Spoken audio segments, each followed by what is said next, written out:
Gold trusted gold buyers మీరు తాకట్టు పెట్టిన బంగారాన్ని విడిపించి ఈ రోజు ఉన్న మార్కెట్ ధరకు కొనబడను అనేటువంటి ఒక భ్రమను ఈ ప్రజల్లో కల్పించినాయి కాబట్టి రాజకీయ పార్టీలు ఆ బీఫామ్లు ఇచ్చేది వాళ్ళే, తీసుకునేది వాళ్ళే కాబట్టి మనకు రావు అనేటువంటి భావనలో ఈ నాయకత్వాలు ఇవి కూడా బయటికి రాలే. ఇవాళ ప్రసన్న హరికృష్ణ ఇక్కడ కరీంనగర్ నుంచి పోటీ చేసినాడు.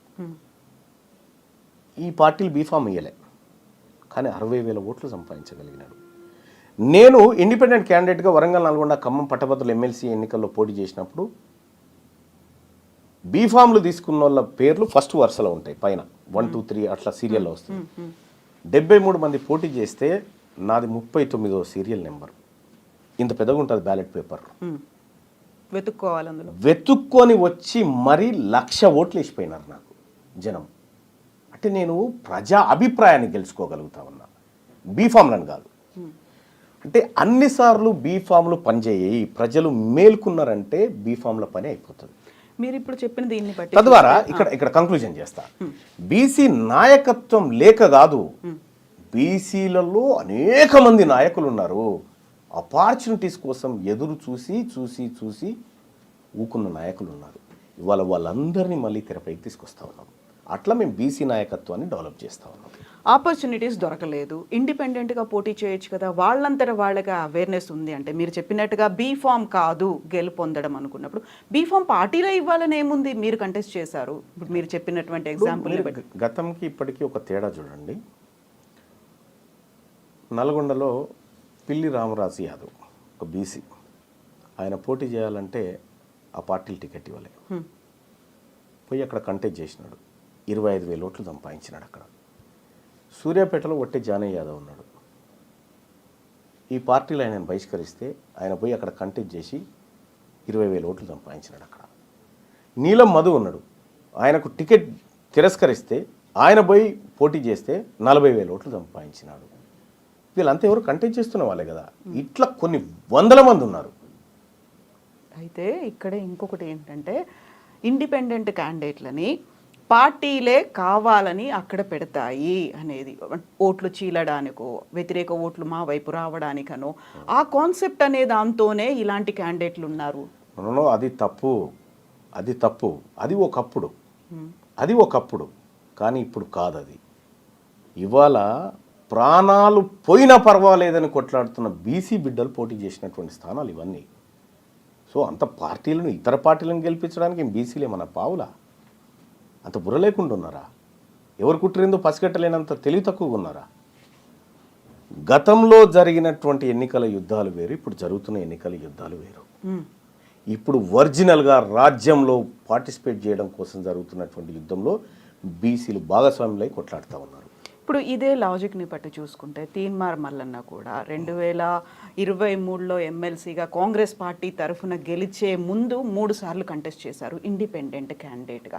సో అక్కడ ఇండిపెండెంట్ క్యాండిడేట్ అయ్యి ఎంత పోరాటం చేసినప్పటికీ, ఓట్లు సాధించుకోగలిగినప్పటికీ మీరు గెలవలేదు. కాంగ్రెస్ పార్టీకి వచ్చిన తర్వాత మాత్రమే, ఒక ఎమ్మెల్సీ అభ్యర్థిగా మీరు నిలబడ్డ తర్వాత మాత్రమే గెలవగలిగారు. సో ఈ లాజిక్ని ఎట్లా చూడాలి దీన్ని?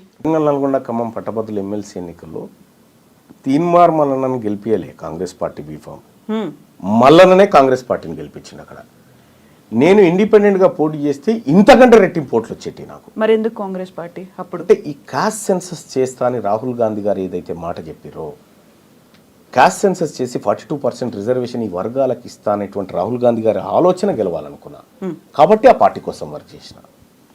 రాహుల్ గాంధీని అప్రోచ్ అయ్యారా, కలిసారా? కులగణనకు సంబంధించి జరిగిన అవకతవకలు, తప్పుడు లెక్కలు ఇచ్చాము. ఏమన్నారు? అందుకే కదా మళ్ళీ సర్వేకి ఆదేశించింది. పర్సనల్గా మీకు వచ్చినటువంటి అష్యూరెన్స్ కావచ్చు, ఏం మాట్లాడారు అనేది. మీరు చెప్తున్నట్టుగా కాంగ్రెస్కి సంబంధించి బైలాస్ ఉన్నాయి. రాహుల్ గాంధీ ఏదైతే మాట చెప్పారో దాన్ని ఇక్కడ రేవంత్ సర్కార్ పట్టించుకోవట్లేదు, స్వయంగా సీఎం రేవంత్ రెడ్డే మాట తప్పారు అని మీరు అంటున్నప్పుడు తీసుకోవాల్సినటువంటి చర్యలు అనేవి ఉంటాయి. అది సరిపోతుందా రీసర్వే అనేది? మళ్ళీ మీకు నమ్మకం ఉందా? అంటే విషయం ఏంటంటే ఇది సరిపోదు అనే విషయాన్ని కూడా మళ్ళీ పంపించాం. మళ్ళీ దీన్ని దేనికోసం వాడుతున్నారనేటువంటి విషయాన్ని కూడా పంపించడం జరిగింది. అందుకోసమే ఈ ప్రభుత్వాన్ని నమ్మకుండా ఏకంగా రాహుల్ గాంధీ గారి ఒక సపరేట్ కమిటీ నియమించిన దీని మీద, దీన్ని అబ్జర్వ్ చేయడానికి. వాళ్ళ పని వాళ్ళు చేస్తూ ఉన్నారు. ఇక్కడ ఒక విషయం ఏంటంటే రాహుల్ గాంధీ గారు దేశవ్యాప్తంగా కులగణన అంటా ఉన్నాడు, పార్లమెంట్లో బీసీల ఇస్సా గురించి మాట్లాడుతూ ఉన్నాడు, వాళ్ళ వాటా రావాలంటా ఉన్నాడు. ఆయన మాట్లాడిన ప్రతిసారి ఈ తెలంగాణలో కాంగ్రెస్ పార్టీ ప్రభుత్వం ఏర్పడి December 7, 2023 ఆ రోజు నుంచి December 20 ఇప్పుడు ఫిబ్రవరి వరకు రాహుల్ గాంధీ గారు అక్కడ బీసీల గురించి మాట్లాడితే ఇక్కడ లోకల్ పేపర్లో వార్త రాదు. దాని మీద రీసెర్చ్ చేసినాం మేము. రీసెర్చ్ చేసి 18 పేజీల రిపోర్ట్ తయారు చేసినాం. అంటే ఏ రోజు రాహుల్ గాంధీ గారు ఢిల్లీలో ఈ అంశం గురించి మాట్లాడాడు, ఇక్కడ తెలంగాణ రాష్ట్రంలో కాంగ్రెస్ పార్టీ ప్రభుత్వం యాడ్స్ తీసుకుంటున్నటువంటి పత్రికలు, మీడియా రాహుల్ గాంధీ గారి వార్తను ఎందుకు కవర్ చేయట్లేదు అనేటువంటి కోణంలో దీన్ని యాంగిల్లోకి తీసుకపోతే ఇక్కడ బీసీ అనేటువంటి టాపిక్ను ఈ పత్రికలు దాచిపెట్టడానికి ఇక్కడ ఉన్నటువంటి ప్రభుత్వం అడగాలి కదా. నాయకుడు రాహుల్ గాంధీ గారు అంత పెద్ద మాట మాట్లాడితే ఫ్రంట్ పేజీలో ఎందుకు వస్తలేదని చెప్పాలి కదా. అది చెప్పలేదు కాబట్టి మీ ఆలోచన ఇక్కడ ఇంప్లిమెంట్ చేయడానికి వీళ్ళకి ఇష్టం లేదు అనేటువంటి రిపోర్ట్ 18 పేజీల రిపోర్ట్ పంపించడం జరిగింది. ఎవరికి ఇష్టం లేదు? పత్రికలక? ప్రభుత్వానికి. ప్రభుత్వం ఒత్తిడి తెస్తుందా వాళ్ళ మీద? నేనేమంటున్నా, ఇప్పుడు ఒక పత్రికకు యాడ్స్ ఇచ్చినప్పుడు ప్రభుత్వం కొంత ఫేవర్ కోరుతుంది, మంచి చూపించమని లేకపోతే మా వార్తలు కవర్ చేయమని కోరుతుంది సహజంగా. ఇవ్వద్దు అనేది పత్రికల ఇష్టం. కానీ రాహుల్ గాంధీ గారు ఈ దేశంలో జరగాల్సిన భారీ మార్పు గురించి మాట్లాడినప్పుడు ఇక్కడి పత్రికలను ఆ వార్త కవర్ చేయించే విధంగా ప్రయత్నం చేయాల్సినది రాష్ట్ర ప్రభుత్వం. అది చేయడం లేదు. అంటే మీ ఆలోచన ఇంప్లిమెంట్ చేయడానికి వీళ్ళకి ఇష్టం లేదు కాబట్టి ఆ ప్రయత్నం చేయట్లేదు అనేటువంటి రిపోర్ట్ను విత్ ఆధారాలతో పంపించడం జరిగింది. సో స్వయంగా కావాలని సీఎం రేవంత్ రెడ్డి అక్కడ మేనేజ్ చేస్తున్నారు, లేకుంటే ఒత్తిడి తెస్తున్నారు, అది కవరేజ్ లేకుండా చూసే ప్రయత్నాలు జరుగుతున్నాయి అక్కడ అనుకుంటున్నా నేనైతే. సో ఇంత పెద్ద రిపోర్ట్, 18 పేజీల రిపోర్ట్ వెళ్ళిన తర్వాత వచ్చినటువంటి రియాక్షన్, రిప్లై ఏంటి మీకు స్వయంగా సర్వే గురించి? వాళ్ళు నిజంగా మా సర్వేని చూసి షాక్ అయిపోయినారు. అంటే ఎవ్రీడే మానిటర్ చేసినాం.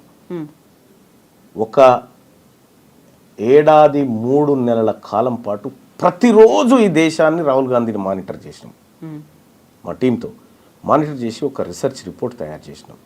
చేసి ఇచ్చినప్పుడు నిజంగా వాళ్ళు షాక్ అయ్యారు, ఏంది ఇంత వర్క్ చేసినారా అని. అంటే విత్ డేట్స్ కూడా వేసినాం, మళ్ళీ డేట్స్ ఎవిడెన్సెస్ కూడా వేసి అవి కరెక్ట్గా తీసి పెట్టినాం అన్నట్టు. అంటే రాహుల్ గాంధీ గారి ఆలోచన ఇంప్లిమెంట్ అయితే ఈ దేశం దశ మారిపోతుంది అనేటువంటి ఒక ఆలోచన మాకుండే కాబట్టి ఎందుకు ఆయన ఆలోచన కింది స్థాయికి పోతలేదు అనేటువంటి ఒక చర్చ వచ్చినప్పుడు ఇవన్నీ మేము చేయడం జరిగింది. సో దేశం దిశ మార్చాలి అనే ఆలోచన రాహుల్ గాంధీకి ఉంది, బట్ రేవంత్ రెడ్డికి రాష్ట్రం దిశ మార్చాలనే ఆలోచన లేదా? ఆయన ఏవి కులగణన లెక్కలు మార్చే ఆలోచనలు ఉన్నాడు కానీ దిశ మార్చే లెక్కల్లో లేడు ఆయన. ఒకవేళ దేశవ్యాప్తంగా కాంగ్రెస్ పార్టీ వస్తే లాభమే కదా వీళ్ళకి కూడా, కాంగ్రెస్ పార్టీకి, రాష్ట్ర కాంగ్రెస్కి, రేవంత్ రెడ్డికి, ప్రభుత్వానికి. నేను ఒకటి చెప్తాను మేడం, నరేంద్ర మోడీ ప్రభుత్వం బోటాబోటి మెజార్టీతో మనకు గెలవడం జరిగింది. తెలుగుదేశం పార్టీ, ఆ తర్వాత అటు ఏది ఈయన ఉన్నాడు కదా బీహార్ ముఖ్యమంత్రి నితీష్ కుమార్, ఈ 2 పార్టీలు లేకపోతే ప్రభుత్వం లేదు. తెలంగాణ రాష్ట్రంలో ఊహించని విధంగా 8 ఎంపీ సీట్లను బీజేపీ గెలుచుకోగలిగింది. అందులో ఈ 8 అప్పటికే కాంగ్రెస్ పార్టీ ప్రభుత్వం ఇక్కడ ఎస్టాబ్లిష్ అయింది. ఆ తర్వాత ఎంపీ ఎలక్షన్స్ వచ్చినాయి. ఈ ఎంపీ ఎలక్షన్లో ఈ 8 సీట్లను గనక కాంగ్రెస్ పార్టీ కట్టడి చేయగలిగితే, ఇక్కడ రేవంత్ రెడ్డి గారు కట్టడి చేయగలిగితే ఇవాళ ప్రధానమంత్రి అక్కడ ఉండే పరిస్థితి లేకుండే నరేంద్ర మోడీ గారు. ఇవాళ మీరు సిట్టింగ్ ఎంపీగా ఉన్నటువంటి మల్కాజ్గిరి నియోజకవర్గం కాంగ్రెస్ ఓడిపోయింది. మీ సొంత నియోజకవర్గంగా ఉన్నటువంటి మహబూబ్ నగర్ పార్లమెంట్ను కాంగ్రెస్ ఓడిపోయి బీజేపీ గెలిచింది. మీరు ఇన్ఛార్జిగా ఉన్నటువంటి చేవెళ్ళ పార్లమెంట్ నియోజకవర్గంలో బీజేపీ గెలిచింది. అంటే ఇట్లా మీరు ముఖ్యమంత్రిగా ఉండి మీ స్థానాలని గెలిపించలేక భారతీయ జనతా పార్టీకి 8 సీట్లు ఇవ్వడం వల్ల ఇలా ఆయన ప్రధానమంత్రిగా ఉన్నాడు. మీరు కరెక్ట్గా పనిచేస్తే రాహుల్ గాంధీ గారే వచ్చేటోడు కదా. ఎజెండా ఉందా రేవంత్ రెడ్డికి పర్సనల్గా? ఉండొచ్చు, లేకుండా ఎట్లా ఉంటారు. ఇదే ఇవాళ ఇంకా అదే కాదు, కరీంనగర్ గ్రాడ్యుయేట్ ఎమ్మెల్సీ ఎన్నికలు జరుగుతూ ఉంటే రేవంత్ రెడ్డి గారు ఎవరైనా పోతే మన అభ్యర్థి అనుకుంటే, మా అభ్యర్థి మంచోడయా, చాలా ప్రజలకు సేవ చేస్తాడు, ఇతని వల్ల మంచి జరుగుతుంది, పట్టభద్రులకు మంచి జరుగుతుంది, మీ కష్ట సుఖాల్లో అండగా ఉంటాడు, నన్ను నమ్మండి, ఇతను కోటేయండి అని చెప్పాలి. కానీ నువ్వు కరీంనగర్లో మీటింగ్ పెట్టి ఈయన గెలిచినా ఓడిపోయినా పెద్ద సంబంధం లేదని చెప్పి అక్కడ భారతీయ జనతా పార్టీ అభ్యర్థి గెలుపుకు పరోక్షంగా సహకారం చేసినట్టే కదా. సీఎం కదా, ఇంటెలిజెన్స్ రిపోర్ట్స్ అవి ఉంటాయేమో, అక్కడ బీజేపీ క్యాండిడేట్ కి మెజారిటీ వస్తుంది. అటువంటప్పుడు పోవడం దేనికి, పోయి మాట చెప్పడం దేనికి? ఇప్పుడు మీ అభ్యర్థి, మీరు పెట్టుకున్న అభ్యర్థి కన్నీళ్లు పెట్టుకొని నన్ను వీళ్ళందరూ కలిసి మోసం చేసినారని చెప్పే పరిస్థితి ఎందుకు వచ్చింది?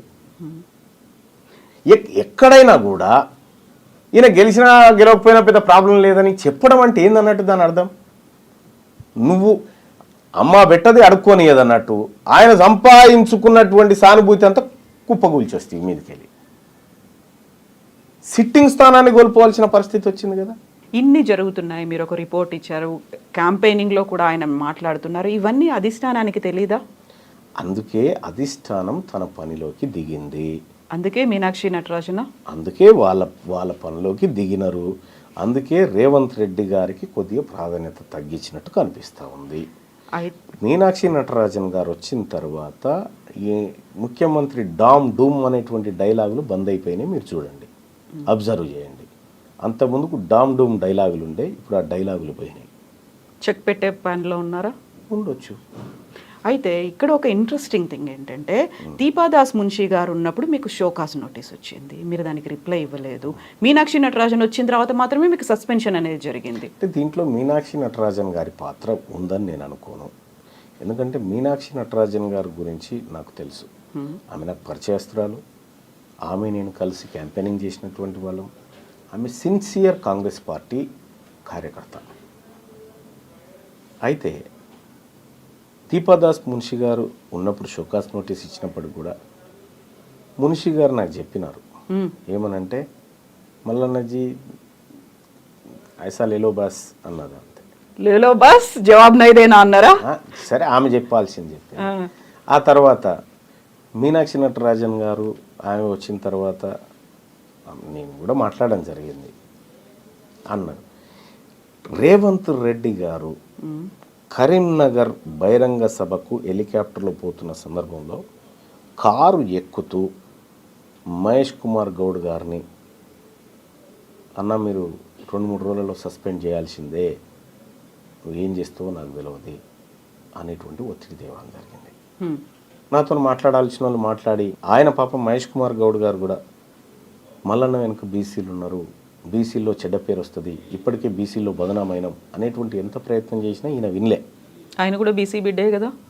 ఈయన రేవంత్ రెడ్డి గారు వినలే. మహేష్ కుమార్ గౌడ్ బీసీ బిడ్డే కదా, కావాలని ఆయన ఆ పని చేశారా? ఆయన నేను చెప్తున్నాగా, మహేష్ కుమార్ గౌడ్ గారిది ఇంత కూడా మిస్టేక్ ఉండదు దాంట్లో, ఆయనది ఉండదు.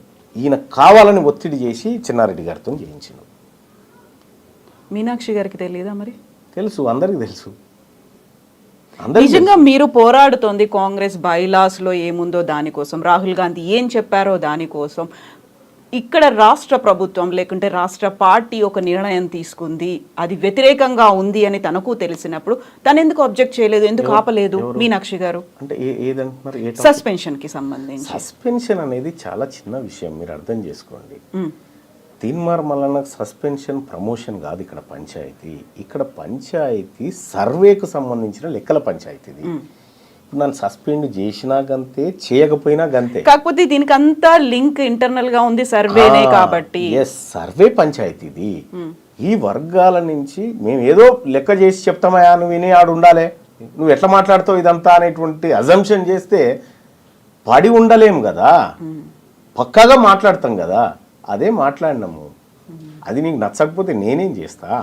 ఇక్కడ మల్లన్న గారు ఒక ఇంట్రెస్టింగ్ అబ్జర్వేషన్, అనాలిసిస్ ఏంటంటే, ఈ రాష్ట్ర ప్రభుత్వం ఏర్పడ్డ దగ్గర నుంచి హామీల అమలు అనేది జరగలేదు. 6 గ్యారంటీ స్కీమ్లకు సంబంధించి అడుగు ముందుకు పడట్లేదు. ఎంతసేపు అప్పులో ఊబిలో ఉన్నాము, లేకపోతే ఆర్థిక సంక్షోభంలో ఉన్నాము, ఇవన్నీ అవుతున్నాయి. ప్రజల్లో వ్యతిరేకత అనేది వస్తుంది, వాళ్ళు క్వశ్చన్ చేస్తున్నారు, ప్రతి చోట ఆందోళనలు అవుతున్నాయి. కాబట్టి డైవర్షన్ పాలిటిక్స్ అనేవి గతంలో హైడ్రా వచ్చింది, మూసీ వచ్చింది, ఇలాంటి దాంట్లో భాగంగానే రేవంత్ మల్లన్న కలిశారు, కావాలని ఆడుతున్నటువంటి ఇంకొక డైవర్షన్ డ్రామా అనే మాట. రేవంత్ రెడ్డి గారు నేను పాలోళ్ళం కాదు. ఆయన గెట్టు పక్క పంటే నాకు గెట్టు లేదు, ఆయన ఇంటి పక్క పంటే నాకు ఇల్లు లేదు. ఆయన ఆ వర్గాల ప్రజల మేలు కోసం పనిచేస్తున్న వ్యక్తి, నేను నా ప్రజల కోసం పనిచేస్తున్నటువంటి వ్యక్తిని. రేవంత్ రెడ్డి గారు ఆడమంటే ఆడడానికి, దుంకుమంటే దుంకడానికి సర్కస్లో కోతులం కాదు. మేము పక్కాగా మాకేది కావాలో దానికోసమే పోరాడుతున్నాం. సో రాష్ట్ర ప్రభుత్వానికి వచ్చిన వ్యతిరేకతను డైవర్ట్ చేయడం కోసం ముఖ్యమంత్రి గారు ఏమైనా చేస్తే చేసుకుంటుండొచ్చు, కానీ మేము పక్కా మా లైన్లోనే ఉన్నాము. మమ్మల్ని ఎవరో ఆడించాల్సిన అవసరం లేదు, ఆడిస్తే ఆడడానికి మేము సిద్ధంగా లేము. అయితే ఇప్పుడు మీరు ఏకైక ఎజెండా బీసీలకి సంబంధించి ముందుకు వెళ్ళాలి అనుకుంటున్నారు. దెన్ వాట్ అబౌట్ కాంగ్రెస్ ప్రభుత్వం ఇచ్చినటువంటి హామీలు అమలు? ప్రజలు ఎదురు చూస్తున్నారు, ఇంకా 4 ఏళ్ల పాటు పాలన కొనసాగాలి. దాని మీద పోరాటం మల్లన్న చేస్తాడా చేయరా? రైట్. ఇప్పుడు కేసీఆర్ గారి ప్రభుత్వం పైన 10 ఏళ్ల పాటు ఒక సుదీర్ఘ పోరాటం చేసి అనేక కేసులు, జైలు జీవితాలు, ఎన్నో విధ్వంసాలు ఎన్నో జరిగాయి. ఆ రోజు ఉన్నటువంటి ప్రతిపక్షము తన పాత్రను పకడ్బందీగా నిర్వహించి ఉంటే ఆ పని నేను చేయాల్సింది కాదు, ఆ పోరాటం అనేది నేను చేయాల్సింది కాదు. ఆ రోజు ప్రతిపక్షంలో ఉన్న రేవంత్ రెడ్డి గారు చేయాల్సిన పని. ఆయన చెద్దరు కప్పుకొని పడుకుండాలి. మేము జైళ్ళు, కొట్లాటలు, దాడులు ఇవన్నీ మేము ఎదుర్కొన్నాం. మీరు చేయాల్సిన బాధ్యత, మీరు బాధ్యత నుంచి తప్పుకున్నప్పుడు ఆ పాత్రలో ఉన్నా నేను. ఇవాళ మీరు అమలు చేస్తానన్నటువంటి 6 గ్యారంటీలు ఏవైతే ఉన్నాయో దాని మీద ఏమైనా జరిగిందంటే ఆ ప్రతిపక్షం ఫెయిల్ అయినప్పుడు నేను అడ్డుదిగుతా. ప్రతిపక్షం బీఆర్ఎస్ పార్టీ ఏదైతే ఉందో వాళ్ళు అడగడంలో ఫెయిల్ అయిపోతే, వాళ్ళు నిలదీయడంలో ఫెయిల్ అయిపోతే నేను ఆ పాత్రలోకి వస్తా. ఎంత టైం పడుతుంది? ఇప్పటికి ఆల్రెడీ 1.5 year అయ్యింది. ఇంకొకటి ఏంటంటే ఉన్నటువంటి ఆర్థిక పరిస్థితిని చూసి కూడా కొంత మాట్లాడాలి. సరే, రేవంత్ రెడ్డి గారు డామ్ డూమ్ అని చాలా డైలాగులు చెప్పొచ్చు, చేస్తామని. ఆఖరికి మొన్న ఇండియా టుడే కాంక్లేవ్లో కూడా చెప్పేసిండు, నేను డబ్బులున్నాయి అనుకున్నా లేవు, 6 గ్యారంటీలు కష్టం అనేటువంటి మాట ఆయన చెప్పిండు. తులం బంగారం ఇచ్చే పరిస్థితులు లేవని పొంగులేటి శ్రీనివాస్ గారు చెప్పిండు. ఇట్లా వీళ్ళన్నీ చెప్తా ఉన్నారు. అంటే కొంచెం అంటే చేతులు పూర్తిగా పైకి ఎత్తకుండా కొంచెం ఎత్తుకుంటూ వస్తూ ఉన్నారు. పూర్తిగా ఎత్తినాడు మాట్లాడతారు. సో మీరు అన్నారు అప్పుడు పోరాటాలు చేసినప్పుడు విపరీతమైనటువంటి దాడులు జరిగాయి, కేసులు, అరెస్టులు.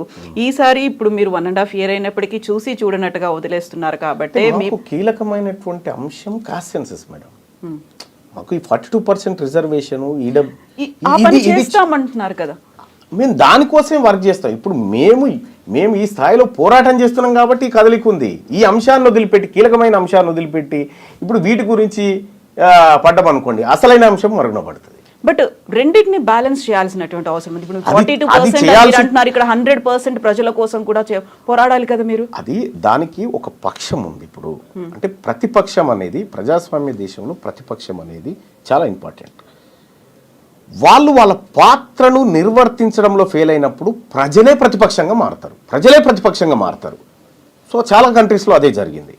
ఇక్కడ కూడా బీఆర్ఎస్ పార్టీ ఈ ప్రభుత్వాన్ని నిలదీయడంలో కానీ ప్రశ్నించడంలో కానీ ఫెయిల్ అయినప్పుడు ఆ పాత్రలోకి వెళ్తాము. ఇప్పుడు కొంత ఏదో వర్క్ చేస్తున్నారు, వాళ్ళు వర్క్ చేస్తున్నారు. అంతో ఇంతో కొంతైనా 100% కాదా? 100% అని నేనేం అనుకోవట్లేదు, కానీ వాళ్ళకు ఉండాల్సినటువంటి లొసుగులు వాళ్ళకున్నాయి, చేయడంలో ప్రయత్నం చేస్తూ ఉన్నారు. సో చేయని కానీ మా వర్గాల గురించి మాట్లాడడానికి వీళ్ళు రెడీగా లేరు కదా. మేము ఉన్నాం కాబట్టి మేము ఈ కార్యక్రమం చేస్తూ ఉన్నాం. 42%కి సంబంధించి ఇప్పుడు చట్టబద్ధత కల్పించాలి అనే ఉద్దేశంతోనే అసెంబ్లీ సెషన్స్ అనేవి జరుగుతున్నాయి. మొన్న 3 days పాటు జరిగాయి, ప్రత్యేక అసెంబ్లీ సమావేశాలు జరిగాయి. దీంతో పాటుగా ఖచ్చితంగా స్థానిక సంస్థల్లో మేము రిజర్వేషన్ కల్పిస్తాము అనే మాట చెప్తున్నారు. సో అది కాదని మీరు అనుకుంటున్నారా? అంటే ఒకటి, మనము చదువుకున్నటువంటి వ్యక్తులుగా ఎంతవరకు ఏది పోగలుగుతుంది అనేది చూడాలి. ఇప్పుడు ఈడబ్ల్యూఎస్ రిజర్వేషన్ అక్రమంగా తీసుకుంటున్నారనేటువంటిది ప్రపంచం అంతా తెలుసు. కోర్టులో కేసు కూడా ఉంది, కానీ ఆ కేసు విచారణకు రాదు. తమిళనాడులో 69% రిజర్వేషన్ బీసీలు పొందుతూ ఉన్నారు అని చెప్పి అక్కడో కేసు వేసినారు, కానీ ఆ కేసు ఎప్పుడు బెంచ్ మీదకి రాదు. ఇక్కడ కూడా 42% రిజర్వేషన్ ఏదైతే ఉందో ఈ రిజర్వేషను నువ్వు ఇచ్చేయి, చట్టం చేయి, వీఆర్ హ్యాపీ, మేము తీసుకుంటాం. అది కానీ తాత్కాలిక ఉపశమనమే. అది మీరు ఇక్కడ చట్టం చేసి అక్కడికి పంపించిన, కేంద్ర ప్రభుత్వానికి పంపించిన, వాళ్ళు ఏదో ఒక లొసుకు పెట్టి ఆపే ప్రయత్నం అయితే చేస్తారు. కానీ నీవు 42% సీట్లను ఈ వర్గాలకు టంచనగా ఇచ్చి ఆ వర్గాలను 42% మందిని తీసుకొచ్చి చట్టసభలో కూర్చున్నబెడితే నీ చిత్తశుద్ధి కరెక్ట్. మీకు రిజర్వేషన్ లేదు కాబట్టి మేము సీట్లు ఇవ్వమని చెప్పారనుకో, మీకు చిత్తశుద్ధి లేనట్టు. సో ఆ తర్వాత భారతీయ జనతా పార్టీ ఈ బీసీల ముంగట దోషిగా నిలబడుతుందా, ఎవరు నిలబడతారనేది సెకండరీ. కానీ నీ నుంచి జరగాల్సిన ప్రయత్నం అంతా జరగాల. ఈ ప్రజలకు కామారెడ్డిలో రాహుల్ గాంధీ గారు, రేవంత్ రెడ్డి గారు 42% రిజర్వేషన్ అమలు చేసి చూపిస్తాం, ఇది కాంగ్రెస్ పార్టీ నిబద్ధత. ఈ రేవంత్ రెడ్డి గారు ఈ మధ్యకాలంలో మోడీ గారి గురించి పాజిటివ్గా మాట్లాడుతున్నారు. మోడీ గారికి తెలంగాణ పట్ల ప్రేమ ఉంది, సాయం చేయాలనుకుంటున్నాడు ఆయన, నాకు ఆయన మనసులో మాట అర్థమైందని చెప్తా ఉన్నారు. సేమ్ ఈ 42% రిజర్వేషన్ బిల్ కూడా తీసుకుపోయి ఆయనకిచ్చి ఆయన మనసు చూరగొని అది 42% రిజర్వేషన్ బిల్లు ఆడ ఆమోదించి 9th షెడ్యూల్లో పెట్టించి రా. లేకపోతే ఈ బీసీల పక్షాన నువ్వు నిరాహార దీక్ష చేయి జంతర్ మంతర్ కాడ. రేవంత్ రెడ్డికి తీన్మార్ మల్లన్న ఏం చేస్తాడు? ఇప్పుడు రాష్ట్రానికి మాత్రమే పరిమితం అవుతాడా? దేశవ్యాప్తంగా కూడా ఈ పోరాటం జరగాల్సినటువంటి అవసరం ఉందా? ఇది ఒక్క రాష్ట్రం పంచాయతీ కాదు. ఈ క్యాస్ట్ సెన్సస్ అనేది ఒక రాష్ట్రం పంచాయతీ కాదు, ఇది మొత్తం దేశం పంచాయతీ. ఈ దేశంలో రాహుల్ గాంధీ గారి ఆలోచన ఏదైతే ఉందో అది ఇంప్లిమెంట్ అయితే ఈ దేశం ఇంకా శరవేగంగా అభివృద్ధి చెందుతుంది. కాకపోతే మీరు ఇప్పుడు కాంగ్రెస్ పార్టీలో లేరు, మిమ్మల్ని సస్పెండ్ చేశారు. లేకపోయినప్పటికీ రాహుల్ గాంధీతో కలిసి పని చేస్తారా మీరు? ఆయన ఆలోచన నచ్చింది నాకు. రాహుల్ గాంధీ గారి ఆలోచనతో నేను ఎప్పుడు విభేదించలే. It's a great personality. ఆయన ఆలోచన ఇంప్లిమెంట్ కావాలని కోరుకుంటా ఉన్నా. ఇప్పుడు కాంగ్రెస్ పార్టీలో ఆయన ఆలోచన చాలా గొప్పగా ఉంది, నేను అతన్ని అభిమానిస్తా. ఇప్పుడు లాలూ ప్రసాద్ యాదవ్ ఉన్నాడు, మహిళా బిల్లులో బీసీల వాటా లేదని చెప్పి వ్యతిరేకించిన ఆయన్ని అభిమానిస్తాను నేను. వీళ్ళిద్దరు వేరే వేరే పార్టీ వాళ్ళు కావచ్చు, కానీ ఈ వర్గాల ప్రయోజనాన్ని కాంక్షించేటువంటి వ్యక్తులు ఏ పార్టీలో ఉన్నా మేము రెస్పెక్ట్ చేస్తాం. వాళ్ళతో కలిసి పనిచేస్తారు. ఎందుకు పనిచేస్తాం కదా. యాక్సెప్ట్ చేస్తారంటారా తీన్మార్ మల్లనని దేశవ్యాప్తంగా కాంగ్రెస్ పార్టీ అధిష్టానం? దేశవ్యాప్తం అని చెప్పట్లేదు నేను, దేశవ్యాప్తం అని చెప్పట్లేదు. నా పోరాటం ఈ తెలంగాణలో ఉన్నటువంటి బీసీలకు హక్కులు సాధించి పెట్టడం.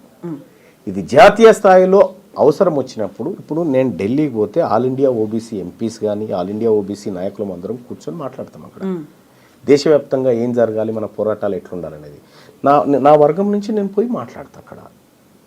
సో ఆ సందర్భంలో చాలామంది డిఎంకే వాళ్ళు కలుస్తారు, ఆర్జేడీ వాళ్ళు కలుస్తారు, ఎస్పీ వాళ్ళు కలుస్తారు, చాలామంది ఎంపీలు కలుస్తూ ఉంటారు. సో అక్కడ దేశవ్యాప్తంగా జరగాల్సినటువంటి అంశాల గురించి చర్చిస్తాం. కానీ అల్టిమేట్గా నేను ప్రారంభించినటువంటి ఈ పోరాటం ఏదైతే ఉందో ఇక్కడ ఈ వర్గాలకు మంచి చేయడం కోసం అక్కడ దేశవ్యాప్తంగా జరిగేటువంటి అంశాలను కూడా సరిచూసుకొని ముందుకు పోతాం. ఇక్కడ ఎవరెవరిని మీరు కలుపుకొని పోతారు? ఎవరితో కలిసిపోతారు మీరు? ఇక్కడ బీసీల శ్రేయస్సు కోరేటువంటి ప్రతి ఒక్కరితో కలిసిపోతాం. బీసీల్లో ఉన్నటువంటి ప్రతి నాయకుడితో, బీసీలో ఉన్నటువంటి ప్రతి సంఘంతో, ప్రతి ప్రొఫెసర్తో, ప్రతి ఉద్యమకారుడితో, అందరితో కలిసి ఈ ఉద్యమంలో ముందుకు తీసుకుపోతాం. ఎవరెవరి దగ్గర నుంచి రెస్పాన్స్ ఎలా వచ్చింది? కుల సంఘాల నుంచి విపరీతమైన రెస్పాన్స్. ఎక్కడికి పోయినా ఈసారి నవర్ నెవర్ అనేటువంటి విధంగా ఇవాళ బీసీ ప్రజల్లో వచ్చినటువంటి చైతన్యం అంతా ఇంత కాదు, చాలా విపరీతమైన చైతన్యం వచ్చింది. ఆ చైతన్యం మరో మలిదశ బీసీ ఉద్యమంగా మారబోతుంది. బీసీలు రాజ్యాధికారాన్ని అందుకోబోతా ఉన్నారు. మిమ్మల్ని సస్పెండ్ చేసిన అదే రోజు VH ఇంట్లో ఆ కులానికి సంబంధించినటువంటి లీడర్లందరూ సమావేశం అవుతే ఆ వివరాలు అధిష్టానానికి తెలిసిన తర్వాత ఆయన్ని అడిగిన పరిస్థితి ఉంది. ఎంతమంది ఇలా పార్టీలకు అతీతంగా మీతో కలిసి వస్తారని మీరు అనుకుంటున్నారు? పార్టీలు అనేటి 2028 వరకు మీరు చూడండి, పార్టీల పెత్తనం తగ్గి ప్రజల పెత్తనం పెరుగుతుంది. ఈ పార్టీలైనా ఏడికి పోవాలి? బీఫామ్ తీసుకొని మళ్ళీ ప్రజల దగ్గరికి కదా రావాల్సింది. వీళ్ళందరూ కోరిక వేరే విధంగా ఉంటే నువ్వు బీఫామ్ తెచ్చుకొని ఏం చేస్తావు? అంత ఏకమవుతారా అందరూ? 100% అవుతారండి. ఆ డౌట్ బీసీలకు లేదా? ఆ డౌట్ ఏకమవుతున్నామనేటువంటి ఆనందం బీసీలలో ఉంది.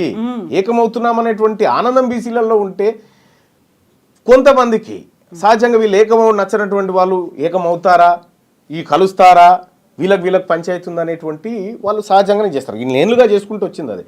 ఇవాళ బీసీలమంతా ఏకమైనం కాబట్టే ఎమ్మెల్సీ ఎన్నికల్లో 25% మంది బీసీలను మా ఉద్యమం వైపు తిప్పి 5,200 ఓట్లు 24,000 సంపాదించగలిగినాం. బీసీలమంతా ఒక్కటైనం కాబట్టే ఇవాళ 60,000 ఓట్లను అక్కడ కరీంనగర్ పట్టభద్రుల ఎమ్మెల్సీ ఎన్నికల్లో సాధించగలిగినాం. ఇలా బీసీల నుంచి ఆకాంక్ష వచ్చింది కాబట్టే 5 ఎమ్మెల్సీ స్థానాల్లో 3 అనివార్యంగా బీసీలకు ఇవ్వాల్సినటువంటి పరిస్థితి క్రియేట్ చేయగలిగినాం. మీరు చెప్పినటువంటి ఆ 3 ఏళ్ల కాలం సరిపోతుందంటారా? సరిపోతుందండి, సరిపోతుంది. ఒకప్పుడు మనకు ఢిల్లీ ఎర్రకోట మీద జెండా ఎగిరేస్తే 3 రోజులకు మనకు ఇక్కడికి అది మెయిల్ ద్వారా వచ్చి ఆ ఫోటో పత్రికల్లో ముద్రించి 3 రోజులు పట్టేది. ఇవాళ వాట్సాప్, ఇవాళ సోషల్ మీడియా, ఇవాళ అవేర్నెస్ చేసుకోవడానికి అరక్షణంలో ఈ తెలంగాణ రాష్ట్రంతో కనెక్ట్ కావచ్చు. అటువంటి టెక్నాలజీ ఉన్నటువంటి ఈ రోజుల్లో ఖచ్చితంగా 3 ఏళ్ళు కూడా ఎక్కువే. ఇప్పుడు ఇంతమంది సీనియర్ లీడర్లు ఉన్నారు, బీసీలకు సంబంధించి కుల సంఘాల నేతలు ఉన్నారు, ఇంతమంది. తీన్మార్ మల్లన్న ఒక యువకుడు, వాళ్ళందరికంటే చిన్నవాడు, రాజకీయాల్లోకి కొత్తగా వచ్చిన వాడు అనుకోవచ్చు. సో సపోర్ట్ చేస్తారా, కలిసి వస్తారా మీతో? ఇప్పుడు బిర్సా ముండా అని ఒక ఆదివాసీ యుద్ధ వీరుడు ఉన్నాడు. 21 ఏళ్ళకే అతన్ని చంపేశారు. కానీ వాళ్ళ బిర్సా ముండా చనిపోయి కొన్ని దశాబ్దాలు అవుతా ఉంది. ఆ యోధుడి పోరాటాన్ని స్మరించుకుంటూ ఆ జాతులన్నీ నివాళులర్పించి ఇవాళ భారతదేశమే, భారత ప్రభుత్వమే ఆయన గుర్తింపునిచ్చి కార్యక్రమం చేస్తూ ఉంది. ఏజ్ ఏందండి నాకు అర్థం కాదు. నువ్వు మంచి చేయడానికి ఏజ్ కాదు కావాల్సింది, మంచి చేయడానికి సంకల్పం కావాలి, మంచి చేయడానికి నీకు ఆలోచన కావాలా. ఏజ్తో సంబంధం లేదండి. వాళ్ళ దీవెనలన్నీ ఉన్నాయా మీకు? 100%. వాళ్ళంతా మా పెద్దవాళ్ళు. మా జాతుల కోసం వివిధ స్థాయిలో పోరాటం చేసినటువంటి బీసీ నాయకత్వం అంతా ఉంది. వాళ్ళందరి ఆశీస్సులు ఉన్నాయి. వాళ్ళందరి ప్రేమ అభిమానాల వల్లనే వాళ్ళ ఆలోచన మేరకే ముందుకు పోతా ఉన్నాం మేమంతా. కాకపోతే ఇప్పటిదాకా ఈ బీసీ కుల సంఘ నేతలు కావచ్చు, నాయకులు కావచ్చు, అక్కడక్కడ కనిపిస్తున్నారు. డిఫరెంట్ పార్టీలో ఉన్నారు, లేకుంటే విడిగా ఉన్నారు, పోరాటాలు చేస్తున్నారు. ఐక్యంగా పోరాటం అంటే ఇప్పుడు బీసీ శంకరావమో ఎక్కడో మన పరేడ్ గ్రౌండ్స్లోనో, నాంపల్లి ఎగ్జిబిషన్ గ్రౌండ్స్లోనో ఎక్కడో మాత్రం జరిగేది తప్ప ఒక ఏకంగా అయి ఉద్యమంగా ఒక పోరాట రూపంగా ముందుకెళ్ళింది ఇప్పటిదాకా కనిపించలేదు కదా అంత తీవ్ర స్థాయిలో. ఇప్పుడు కనిపిస్తుంది కదా. ఇప్పుడు గ్రామీణ స్థాయిలో ఒక నలుగురు కూర్చొని ఒక చర్చ పెట్టుకుంటున్నారంటే బీసీల గురించి మాట్లాడుకుంటా ఉన్నారు. ఏమీ లేదండి. ఉద్యమం అంటే ఎక్కువ మంది ప్రజలు ఒక అంశం పైన ఎక్కువ చోట్ల మాట్లాడుకోవడమే ఉద్యమం. ఈ ఉద్యమానికి నేను ఇస్తున్నటువంటి నిర్వచనం ఇది.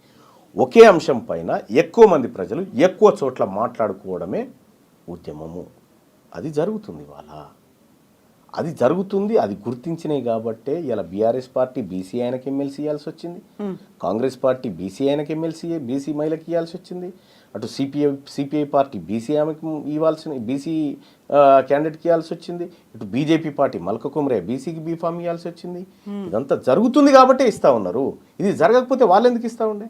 సో ఇప్పుడు ఈ ఉద్యమాన్ని తీసుకొచ్చి ఒక అడుగు ముందుకు పడింది అనుకున్నప్పుడు కాంగ్రెస్ పార్టీ ఇచ్చినటువంటి లేటెస్ట్గా ఎమ్మెల్సీ అభ్యర్థుల ప్రకటన ఎట్లా అనిపిస్తుంది? స్వాగతిస్తున్నాం.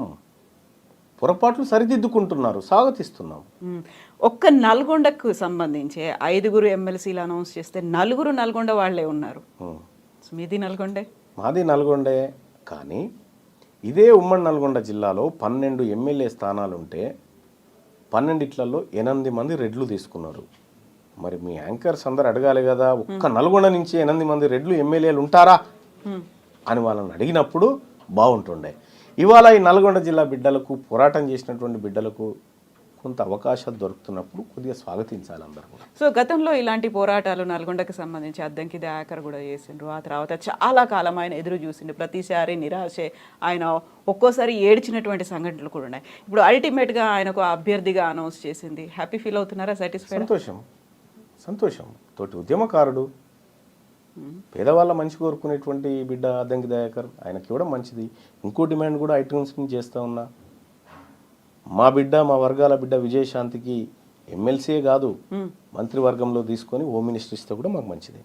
అయితే ఆమె ఇంతకాలం ఎక్కడుంది? అసలు కనిపించలేదు. ఆమెకి సడన్ గా పాపప్ అయ్యారు, పేరు వచ్చింది, ఆయన క్యాండిడేట్ గా అనౌన్స్ చేశారు అనేటువంటి వాదన కాంగ్రెస్ లోనే వినిపిస్తుంది. ఒక విషయం చెప్తా ఉన్నా, విజయశాంతి గారు కనిపించకుండా పోయారు. ఆమె పోరాటం చేసినప్పుడు ఎక్కడున్నారండి? ఆమె తల్లి తెలంగాణ పార్టీ పెట్టి తెలంగాణ కోసం ఉద్యమాన్ని నిర్మించాలనుకుంది. ఆ తర్వాత తన పార్టీ పోయినా పర్వాలేదు, రాష్ట్రం వస్తే చాలని చెప్పి ఆ పార్టీని తీసుకుపోయి టీఆర్ఎస్ పార్టీలో విలీనం చేసి ఎంపీగా గెలిచి పార్లమెంట్లో మహిళా సింహం లెక్క నిలబడి బిల్లు పాస్ చేయించినటువంటి బిడ్డ విజయశాంతి. అవన్నీ గుర్తుకు రావా? ఆమె ఏం చేసిందంటే ముఖ్యమంత్రి కావడానికి అర్హత ఉన్నటువంటి బిడ్డ ఆమె. తెలంగాణ రాష్ట్రానికి ముఖ్యమంత్రి కావడానికి అర్హతలున్న బిడ్డ విజయశాంతి. అయితే ఇంతకాలం ఎందుకు కనిపించలేదు? అంటీ ముట్టన్నట్టుగా ఉన్నారు పార్టీ వ్యవహారాలు, లేకపోతే అస్త్ర సన్యాసం చేశారేమో అనేటువంటి ఒక డౌట్ కూడా వచ్చింది. నెవర్. ఆమె త్యాగం చేసింది. మెదక్ ఎంపీ సీటును అడిగింది. అధిష్టానం ఆమెను ఒప్పించి ఆమెను క్యాంపెయినింగ్కు దింపి ఆమె సేవలను అధిష్టానం తీసుకుంది. ఆ సమయంలో మీకు ఎమ్మెల్సీ ఇస్తాం అని చెప్పి ఆమె చెప్పడంతో ఆమె క్యాంపెయినింగ్ చేసి ఆమె ప్రయత్నం ఆమె చేసి ఇవాళ ఎమ్మెల్సీ తీసుకుంటుంది. ఎమ్మెల్సీ మాత్రమే కాదు, మేము మా జాతుల బిడ్డ కాబట్టి చెప్తా ఉన్నాం, ముఖ్యమంత్రి పదవికి అర్హురాలు. మినిమం మంత్రి పదవన్నా ఇప్పుడు ఆమెకి ఇవ్వాలి. సో ఎందుకని చేయలేకపోయారని మీరు అనుకుంటున్నారు? ఏమని? ముఖ్యమంత్రి పదవికి అర్హురాలు, కనీసం మంత్రి అయినా చేయండి అంటే ఎందుకు జరగలేదు? ఎవరు చేస్తారని అనుకుంటాం. ఇప్పుడే ఆమె ఇంకా ఎమ్మెల్సీ కూడా 1.5 year గ్యాప్ వచ్చింది. తన ఎంపీ అడిగినప్పుడు ఎంపీ ఇవ్వలేదు, ఆ తర్వాత కొంచెం దూరం అయ్యారు. దూరం ఏం కాలేదు. ఆమె ఇప్పుడు రాహుల్ గాంధీ కుటుంబానికి లాయల్గానే ఉంది. ఒరిజినల్గా రాహుల్ గాంధీ కుటుంబాన్ని, సోనియా గాంధీ గారిని బాగా గౌరవిస్తుంది. ఆమె గౌరవించేటువంటి బిడ్డ. వాళ్ళ ఆదేశాల మేరకు ఆమె స్తబ్దుగా ఉండొచ్చు. ఇప్పుడు అందరూ కలిసి రావాలి అనుకున్నప్పుడు పార్టీలు ఏం చేస్తున్నాయి? బీఆర్ఎస్ పార్టీ చిత్తశుద్ధి ఏంటి బీసీకి సంబంధించి అనుకున్నప్పుడు అక్కడ అందరూ కలిసి కూర్చొని మాట్లాడుకోవడం, కుల సంఘాల పెద్దలను పిలవడం అనేది వెరీ ఫస్ట్ పర్సన్ కవిత పిలిచారు. తనకు కావాల్సినటువంటి డీటెయిల్స్ అన్ని కులగణనకి సంబంధించి ఇచ్చారు. మీరు అడుగుతున్నారు ఎవరేం చేశారు అనేది. ఇప్పటిదాకా కులగణనకు సంబంధించి రౌండ్ టేబుల్ అయ్యాయి, మెమరాండం ఇచ్చారు. ఆ తర్వాత ఏం జరగాలి అనే దాని మీద కంటిన్యూస్గా ఫాలోఅప్లు అవుతున్నాయి, ప్రెస్ మీట్లు పెడుతున్నారు. అండ్ బీఆర్ఎస్లో కూడా అలాంటి ఒక కదలిక అనేది ముందుకు వచ్చినట్టుంది. వాళ్ళు చిత్తశుద్ధి ఉంది వాళ్ళకి, వాళ్ళని కూడా మేము కలుపుకుపోతామంటారా మీరు? నేను ఒక మాట చెప్తున్నానండి. టీఆర్ఎస్ తెలంగాణ రాష్ట్ర సమితి అని ఉండే, దాన్ని మనం జాతీయ పార్టీగా బీఆర్ఎస్ అని చేసుకున్నాం, భారత రాష్ట్ర సమితి. ఒడిశాలో వింగ్ ఏర్పాటు చేసినాం, ఏపీలో వింగ్ ఏర్పాటు చేసినాం, అటు మహారాష్ట్ర పోయినాం. అక్కడ జాతీయ పార్టీ అధ్యక్షుడు కేసీఆర్ గారు కదా, తెలంగాణ రాష్ట్ర శాఖకు బీసీ అధ్యక్షుని చేయమని. ఇప్పుడు బీసీ వాదం డెవలప్ అయింది. బీసీలంతా ఉద్యమంలోకి దిగుతూ ఉన్నారు, బీసీలు వాటా కావాలంటా ఉన్నారు కాబట్టి బీసీ అంటున్నామేమో. కానీ నిజంగా చిత్తశుద్ధి ఉంటే మీ జాతీయ పార్టీకి రాష్ట్ర అధ్యక్షుడిని బీసీని పెట్టండి. సో తీర్మాన్ మల్లన్న బోల్డని డిమాండ్స్ చేస్తున్నారు. డిమాండ్ అది. ఇప్పుడు పర్టికులర్గా మనం తీర్మాన్ మల్లన్నకి సంబంధించి మాట్లాడుకుంటే పర్సనల్గా ఏ పార్టీలో చేరుతున్నారు? నిజంగా పార్టీ పెడతారా? తీర్మాన్ మల్లన్న వెనకాల ఎవరున్నారు? ఎవరిని కలుపుకొని మీరు ముందుకెళ్తున్నారు? ఎంతమంది మేధావులు మీతో ఉన్నారు? ఇప్పుడు నా సస్పెన్షన్ తర్వాత మీడియా విపరీతంగా జనసేన పార్టీ అధ్యక్షుడు అవుతున్నాడు మల్లన్న అని, తెలుగుదేశం పార్టీ అధ్యక్షుడు అవుతున్నాడు మల్లన్న అని, సొంత పార్టీ పెడుతున్నాడు మల్లన్న అని, బీజేపీలో చేరుతున్నాడు మల్లన్న అని, మీ వెనకాల బీఆర్ఎస్ పార్టీ కూడా ఉంది, వాళ్ళు కూడా ఫోన్లు చేస్తున్నారు అనేది విషయం ఏంటంటే ఈ అన్ని వాళ్ళు అనుకున్నటువంటి అంశాలు. నేను మొన్న సోమాజిగూడ ప్రెస్ క్లబ్లో మీటింగ్ పెట్టిన పిదప చెప్పిన క్లియర్గా, నేను బీసీ ఉద్యమాన్ని నిర్మించేది ఉంది, బీసీల్లో మరింత చైతన్యవంతం చేసి వాళ్ళని కథన రంగంలోకి తీసుకొచ్చేటువంటి పని ఉంది. నేను ఏ పార్టీలో చేరడానికి ఈ కార్యక్రమాలు చేయట్లేదు, ఏ పార్టీలో చేరనిప్పట్లో అని చెప్పిన. పార్టీ పెడుతున్నారా? పార్టీ ఇప్పుడు కాంగ్రెస్ పార్టీ బీసీ ముఖ్యమంత్రిని చేస్తాను ముందుకొచ్చి, బీఆర్ఎస్ పార్టీ బీసీ ముఖ్యమంత్రి అని ముందుకొచ్చి, బీజేపీ పార్టీ బీసీ ముఖ్యమంత్రి అని ముందుకొచ్చి ఇక మేమే చేస్తున్నాం కదా అనేటువంటి మాట చెప్తే ఆలోచిస్తాం. లేదు మేము ఈ పార్టీలు ఉన్నది మమ్మల్ని సీఎం చేసుకోవడానికి, బీసీలారా మీ పార్టీ మీరు పెట్టుకోరని చెప్పి వీళ్ళు ఒక అనివార్యత క్రియేట్ చేస్తే అప్పుడు ఆలోచిస్తాం. సో ఇంత పెద్ద ఎత్తున ఉద్యమం 3 ఏళ్ల పాటు జరగాల్సినటువంటి పోరాటం అంతా చేయడానికి ఆర్థిక బలం, అంగబలం అనేది ఉండాలి. తీన్మార్ మల్లన్నకు ఉందా అదంతా? మీరు చేసే పని నిజాయితీ నీతితో కూడుకున్నదైతే అన్నీ వస్తాయి. ఈ ప్రజల నుంచి మద్దతుతో పాటు అన్నీ వస్తాయి. మీ పోరాటంలో నిజం, ధర్మం ఉంటే సహకరించే ప్రజలు లక్షలాది మంది ఉంటారు. కేవలం ప్రజల సహకారం సరిపోతుందా? నాయకులు, పారిశ్రామికవేత్తలు ఎవరన్నారండి? వాళ్ళ కాడ ఏముందండి? అసలైన సంపద ఈ వర్గాల దగ్గర ఉంది. బీసీలు అంటే ఇవాళ కనీసం 5,000 రూపాయలు ప్రతి నెల ఒక వ్యక్తి ఖర్చు పెట్టగలిగిన శక్తి ఉన్నటువంటి వాళ్ళు. 2 కోట్ల మంది బీసీలు ఒక నెలలో 5,500 రూపాయలు ఖర్చు చేస్తే 10,000 కోట్ల రూపాయలు ఎకానమీకి జమ చేసేటువంటి శక్తి బీసీల దగ్గర ఉంది. ఒక ఏడాదికి 1,20,000 కోట్ల రూపాయలు ఎకానమీకి జమ చేసే శక్తి వీళ్ళ దగ్గర ఉంది. అంతకుమించిన శక్తి ఏముంది ఇంకా? అది కాకుండా ఇంకా వీళ్ళ దగ్గర ఏముంది? కాకపోతే మల్లన్న గారు, ఇప్పుడు మీరు చేసినటువంటి అబ్జర్వేషన్ కావచ్చు, ఇన్నేళ్ల పాటు కనిపించినటువంటి ఎక్స్పీరియన్స్ కావచ్చు, ఇవన్నీ చూసిన తర్వాత ప్రజలు మేము నాయకులు అవ్వాలని కోరుకుంటున్నారా? అప్పటిదాకా ఉన్నటువంటి పారిశ్రామికవేత్తలో, అధికారంలో ఉన్న మంత్రులో, లేకపోతే అధికారులో వాళ్ళంతట వాళ్ళే మేము నాయకులుగా ఎమర్జ్ అవ్వాలని కోరుకుంటున్నారా? మీ అబ్జర్వేషన్ ఏంటి? ఈ కదలిక అనేది సామాన్య ప్రజల్లో కూడా కనిపించిందా? ఎస్, కనిపించిందండి. బీసీలో బహుశా నా ఫోన్లో ఉన్నది. ఒక ఆర్టీసీ బస్ ఎక్కిండు ఒక ఆయన. ఆర్టీసీ బస్ ఎక్కి మిగతా ప్రజల్ని వీడియో తీసి అడుగుతున్నాడు, అమ్మా మీకు తీన్మార్ మల్లన్న తెలుసా అంటే, తెలుసు, మన బీసీల కోసం కొట్లాడుతుండగా బిడ్డ అని ఒక ఆమె చెప్తా ఉంది. కొట్లాడాలా వద్దా అని అంటే ఆమె చెప్తా ఉంది, మనకి ఇంత అన్యాయం అయిందని నాకు కూడా తెలియదు బిడ్డ, ఆయన చెప్పినాకనే అర్థమైంది, కొట్లాడాలని చెప్తా ఉంది. ఆయన ఎవరో నాకు తెలియదు. ఇట్లా ప్రజల్లో ఒక చర్చ జరుగుతూ ఉందంటే ఆ ప్రజలకు జరిగినటువంటి దశాబ్దాల అన్యాయాన్ని ఉద్యమంగా మలిస్తే ఉద్యమము నాయకత్వాన్ని ఇస్తుంది, ఉద్యమమే నాయకత్వాన్ని ఇస్తుంది. వాళ్ళు లీడర్లుగా ఎమర్జ్ అవుతారు. మనం లీడర్ కావాలని అనుకుంటే కాదు, ఆ ఉద్యమం ఇస్తుంది. సో ఇప్పటిదాకా ఎంతమంది అలా ముందుకొచ్చారు? చాలామంది ఎమ్మెల్యే స్థాయిలో పోటీకి పడే సత్తా ఉన్నటువంటి వాళ్ళు 500 మంది ఉన్నారు. అంతమంది ఉన్నారు. ఆ స్థాయిలో ఉన్నది వాళ్ళ బీసీ నాయకత్వం బలంగా. ఇప్పుడు గత ఎన్నికల్లో చూసినా, అంతకుముందు చూసినప్పటికీ ఇప్పటిదాకా ఎవరి దగ్గర అయితే డబ్బు ఉందో వాళ్ళు డబ్బు పెట్టి టికెట్ తెచ్చుకుందాము అనేటువంటి ఆలోచనలో మోసపోయిన వాళ్ళు ఉన్నారు. కోట్లు అలా దండుకున్నటువంటి లీడర్లు ఉన్నారు. వాళ్ళకేదో టికెట్ ఇప్పిస్తాము అని ఒక అభయం ఇచ్చి తర్వాత భంగపాటు ఇవన్నీ అయ్యాయి కదా. అలాంటివి లేకుండా తీన్మార్ మల్లన్న చెప్తున్నట్టుగా ఒక ఉద్యమం వస్తుంది, అందరికీ ఇస్తారు, ఎలా నమ్మాలి మిమ్మల్ని? విషయం ఏంటంటే డబ్బుతోటి టికెట్లు గెలుపులు అనేటివి ఉండవు. మొన్న ఆయన పేరేంది, ఆల్ఫోర్స్ నరేందర్ రెడ్డి గారు కాడ డబ్బు లేకనే ఓడిపోయిందా? 200 కోట్లు ఖర్చు పెట్టాడనేది కూడా వినిపించింది. మేబీ పెట్టిండొచ్చు, ఎంత పెట్టిండనేది తెలియదు. డబ్బు అనేది ఒక పార్ట్ మాత్రమే ఎన్నికల్లో, అది గెలుపు కాదు. కేసీఆర్ గారు తెలంగాణ ఉద్యమం చేసిన తర్వాత 2014లో మొదటి ఎన్నికలు ఫేస్ చేస్తున్న టైంలో డబ్బు మీద జరిగే ఎలక్షన్ కాజ్ మీద జరిగింది. ఒక కాజు వచ్చినప్పుడు డబ్బు దాని ముంగట పనిచేయదు. మరి భవిష్యత్తులో డబ్బు రాజకీయాలు ఉంటాయి, వర్గ రాజకీయాలు ఉంటాయి. ఆ వర్గ రాజకీయాల ముందు ఈ పెత్తందారి వ్యవస్థ మోకరిల్లాల్సిన పరిస్థితి వస్తుంది.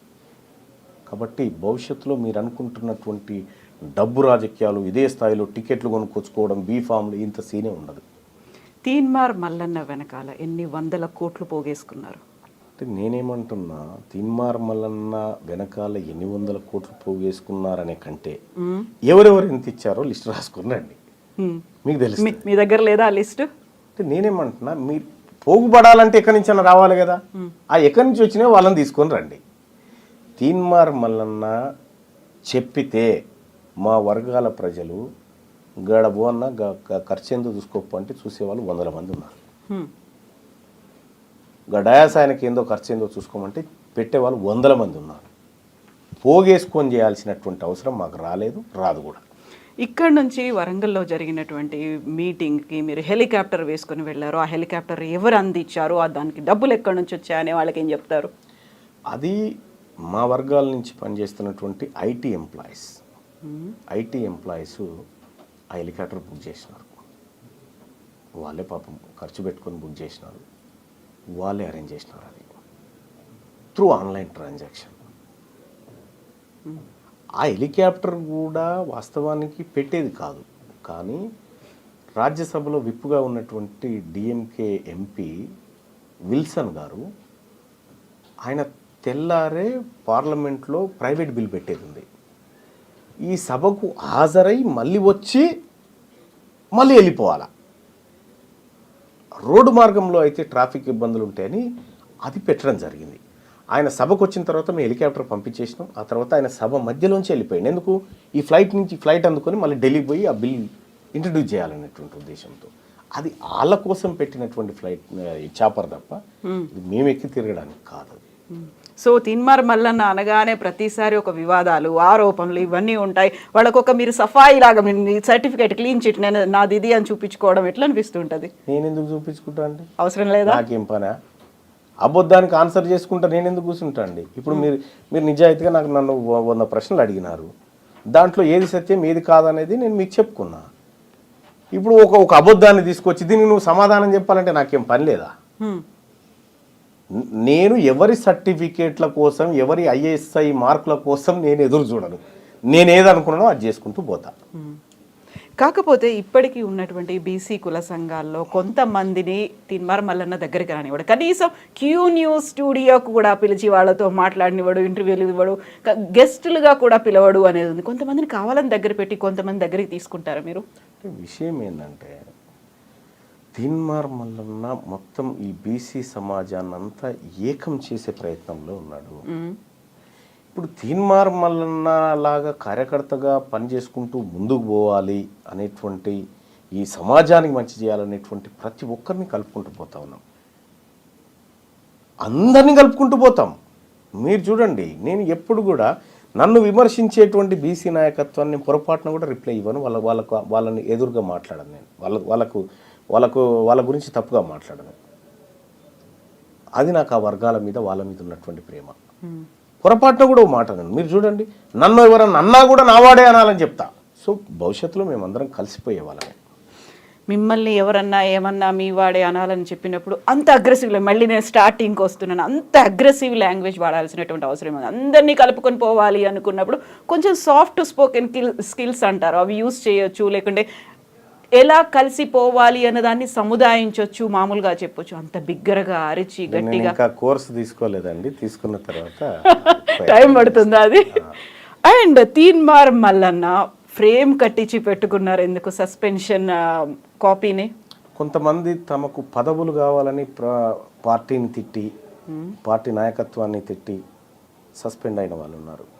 కొంతమంది తమ ప్రయోజనాల కోసం పార్టీని ఇరుక్కున పెట్టిన వాళ్ళు ఉన్నారు. కానీ నేను ప్రజల కోసం తీసుకున్న సస్పెండ్ కాబట్టి, మొట్టమొదటిసారిగా ప్రజల కోసం తీసుకున్న సస్పెన్షన్ కాబట్టి అది మెమొరబుల్ అయి నాకు. సో అదొక అచీవ్మెంట్, అంతే కదా. తీన్మార్ మల్లన్న, చింతపండు నవీన్, ఏ పేరు ఎక్కువ ఇష్టం మీకు? తీన్మార్ మల్లన్నగా ఇష్టం. ఎందుకు? ఎందుకంటే ప్రజలకి ఆ పేరుతో నేను కనెక్ట్ అయినా కాబట్టి ఆ పేరు అలా ఉండాలని కోరు. మార్చుకున్నట్టున్నారు అలాగే? గజెట్లో కూడా మార్చడం జరిగింది, చాలా 10 ఏళ్ల కింద మార్చాం. ఇప్పుడు చింతపండు నవీన్ అని ఎవరైనా అంటే మిమ్మల్ని ట్రోల్ చేస్తున్న వాళ్ళకి మీరు ట్రోల్ ఏముందండి? మా అమ్మ నాన్న, మా ఇంటి పేరు చింతపండు, మా అమ్మ నాన్న పేరు పెట్టిన నవీన్ కుమార్ పేరు, అది ట్రోల్ ఏముందండి? అది నాకు అర్థం కాలే. సో మీరు చూసుంటారు కదా సోషల్ మీడియాలో ఎంత ట్రోల్ అవుతుంది చింతపండు నవీన్ అనగా. నాకు సోషల్ మీడియాను చూసి ఎంత ఓపిక ఉండదు మరి. బట్ యా, నాకు ఆ ఓపిక ఉండదు. నేను ఆ టాపిక్లో రాను. నాకు రానటువంటి అంశం గురించి నాకు చర్చే లేదు కదా. సోషల్ మీడియాలో ట్రోలింగ్స్ చూడను అనుకున్నప్పుడు వరంగల్ సభలోనే అంత పరుషంగా ఎవరో ఏదో కమెంట్ చేశారో ఆ పేరు అందించారు. మరి దానికి ఎందుకు రియాక్ట్ అవ్వాలి అంతగా? అంటే ఒకటి, మేము బీసీలంతా మాది తాగాలి అని చెప్పినప్పుడు ఆత్మగౌరవం ఉన్న బీసీలు కాదు, చేసి తాగుతాం సార్ అని చెప్పాలా? కాకుండా ఆయన ఎవరో తెలియదు, అనానిమస్ ఎవరో అలా కామెంట్ చేసేసారు. ఇప్పుడు ఆయన తెలియదు, వెనకాల రెడ్డి అని ఉంది కాబట్టి ఆయన తెలియదు. బీబీసీలో ఒక కథనం ఉంటుంది, మీరు చూడండి. బహుశా ఆయన పేరు మహేశ్వర్ రెడ్డి అనుకుంటా. ఆయన పొలం దగ్గర నుంచి నడిచారని 2 దళితులను నీళ్ళల్లో ముంచి కర్ర పట్టుకొని, ఫోటోలు కూడా ఉంటాయి చూడండి, వాళ్ళ మీద మూత్ర విసర్జన చేసినాడండి. ఆయన ఎటు పోయారండి మీరంతా? అదే మహేశ్వర్ రెడ్డియా ఈ మహేశ్వర్ రెడ్డి? నాకు తెలియదు. ఆ ఘటన పోయినప్పుడు ఈ మాట చెప్పాల్సినటువంటి మీడియా, ఖండించాల్సిన మీడియా ఆ రోజు సైలెంట్గా ఉంది. నిజంగా దళితుల మీద అత్యాచారాలు జరుగుతున్నాయి, దాడులు జరుగుతున్నాయి, వివక్ష ఇంకా ఉంది, రావాల్సినటువంటి మార్పు ఉంది అనేటువంటి కథనాలు వస్తూనే ఉంటాయి అంటే కదా. నేనేమంటున్నా, మీరు మార్పు రావాలని కథనాలు రాస్తారు తప్ప వచ్చిన మార్పును స్వాగతించరు.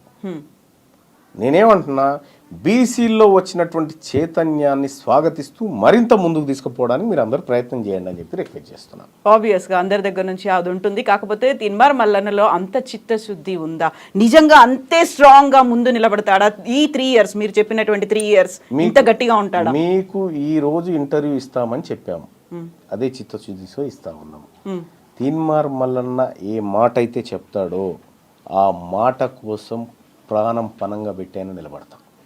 ఇంటర్వ్యూ ఇవ్వడం వేరు, ఆ మాట కోసం నిలబడడం వేరు. ఇన్ని లక్షల మందిని ఏకం చేసి 50కి పైగా ఉన్న కులాలని సమీకరణ చేసి అందరితో కలిసి ముందుకెళ్ళి పోరాటం చేసి మీరు ఇప్పుడు చెప్పినటువంటి అగ్రకులాలు లేకుంటే పార్టీలు, ప్రభుత్వం వీటన్నిటి మీద మీరు పోరాడాలి, ముందుకెళ్ళాలి అంటే ఇప్పుడు ఒకటి ఏంటంటున్నా, నేను నా ఏజ్ 42 సంవత్సరాలు, నేను చదువుకున్నా, నేను ప్రజాక్షేత్రంలో యుద్ధంలో ఉన్నా, నేను పత్రికల్లో పనిచేసిన, నేను అనేక మంది పేద వర్గాలు ఇక్కడికి వస్తే చిన్న చిన్న పిల్లలకు ఆపరేషన్లు చేయించి చదివిపించుకుంటూ, పేదవాళ్ళకి ఇల్లు నిర్మించుకుంటూ, ఉపాధి కల్పించుకుంటూ, ఇవన్నీ మరి నేను ఒక్కనే చేయగలుగుతున్నా కదా. అంటే నీవు చేసే పనిలో చిత్తశుద్ధి ఉంటే సాధ్యం కానిదంటూ ఏది లేదు.